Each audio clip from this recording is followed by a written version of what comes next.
फल पकना।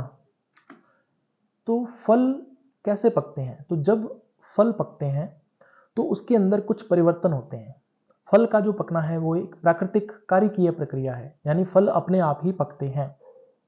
उनको पकाने के लिए हमें बाहर से कोई प्रयास करना नहीं पड़ता, लेकिन फिर भी हम बाहर से बहुत सारे प्रयास करते हैं ताकि फल जो है वो जल्दी पक जाए। अब जब फल पकते हैं तो उसमें क्या क्या परिवर्तन होते हैं?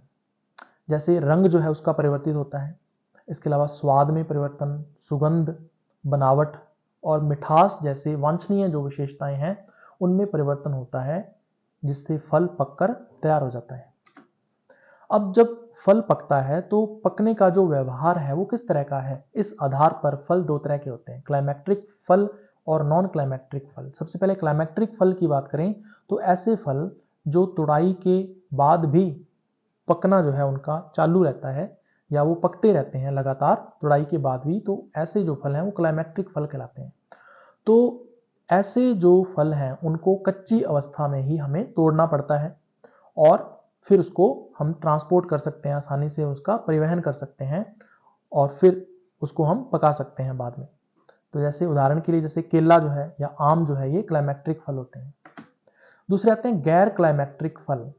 तो ऐसे फल जो तुड़ाई के बाद पकते नहीं हैं। इसका मतलब ये है कि ऐसे फलों को हमें तब तोड़ना पड़ता है जब फल पूरी तरह से पककर तैयार हो जाता है, क्योंकि एक बार जब फल को तोड़ लिया तो उसके बाद जो इनका पकाव है वो बंद हो जाता है। उदाहरण के लिए जैसे अंगूर है तो पूरी तरह से पकने के बाद ही अंगूर को तोड़ा जाता है। संतरा है, इसको भी पूरी तरह से पकने के बाद ही तोड़ा जाता है। अब जब फल पकता है तो उसके दौरान जैव रासायनिक परिवर्तन होते हैं। कौन कौन से हैं वो हम लोग देखेंगे। सबसे पहले रंग परिवर्तन। तो जो पर्णहरित होता है फल के अंदर वो कैरोटीनॉइड्स में परिवर्तित हो जाता है, जिससे रंग परिवर्तन होता है फल का। इसके अलावा बनावट का नरम होना। तो कोई भी फल जो है वो पैक्टिन की वजह से कठोर होता है, तो पैक्टिन का पाचन हो जाता है जिससे फल नरम हो जाता है।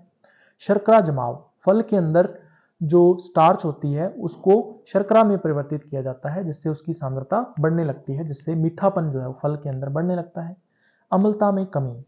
तो जो अम्ल है उनको उदासीन यौगिकों में परिवर्तित कर दिया जाता है, जिससे जो खट्टापन है फल का वो खत्म हो जाता है। इसके अलावा सुगंध और स्वाद विकास। तो इसमें क्या होता है, जो फल है उसमें ऐसे परिवर्तन होते हैं जिससे उसमें विशेष सुगंध आने लगती है और उसका स्वाद जो है वो परिवर्तित हो जाता है। इसके अलावा पोषण संबंधी परिवर्तन। तो जो पोषक तत्व होते हैं जैसे विटामिन हैं या हम कह सकते हैं कार्बोहाइड्रेट्स हैं, प्रोटीन्स हैं, तो उसकी मात्रा जो है फल के अंदर बढ़ने लगती है ताकि ज़्यादा से ज़्यादा पोषण जो है वो दे सके। अब हम एक फ्लो चार्ट के द्वारा फल के पकने को समझते हैं। मान लीजिए हमारे पास एक कच्चा फल है जो केला है। अब ये कच्चे फल जो हैं केले के वो हरे रंग के होते हैं। अब ये क्या उत्पन्न करेगा, ये एथिलीन नाम का एक पादप हार्मोन उत्पन्न करेगा जो गैसीय अवस्था में पाया जाता है। अब ये एथिलीन क्या करता है, उन जीन्स को प्रेरित करता है जिन जीन्स ने एंजाइमों का निर्माण करना है। अब ये जीन्स क्या करते हैं, एंजाइमों का उत्पादन करते हैं। अब ये एंजाइम आगे चलकर क्या करेंगे, फल के विभिन्न भागों को ये विघटित करते हैं जिससे फल पक जाता है। अब कौन कौन से भागों को विघटित करते हैं, जैसे क्लोरोफिल या पर्णहरित जो है, पर्णहरित के विघटन से कैरोटीनॉइड्स बनेंगे जिससे फल का रंग परिवर्तित होगा।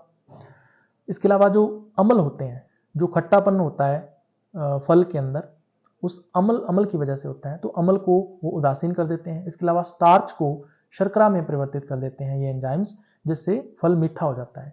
जो पैक्टिन है उसकी वजह से फल कठोर होता है, तो पैक्टिन को विघटित कर दिया जाएगा जिससे फल जो है वो सॉफ्ट हो जाएगा, नरम हो जाएगा। इसके अलावा जो प्रोटीन्स होती हैं उनका भी पाचन जो है वो कर लिया जाता है इन एंजाइमों के द्वारा, जिसके फलस्वरूप जो फल है वो पूरी तरह से पीले रंग के हो जाते हैं, जो केले के फल हैं, और पूरी तरह से पककर तैयार हो जाते हैं। अब ये पके हुए फल जो है वो एथिलीन के उत्पादन को और ज़्यादा बढ़ा देते हैं, जिससे इसके आसपास के जो फल हैं वो भी पक जाते हैं।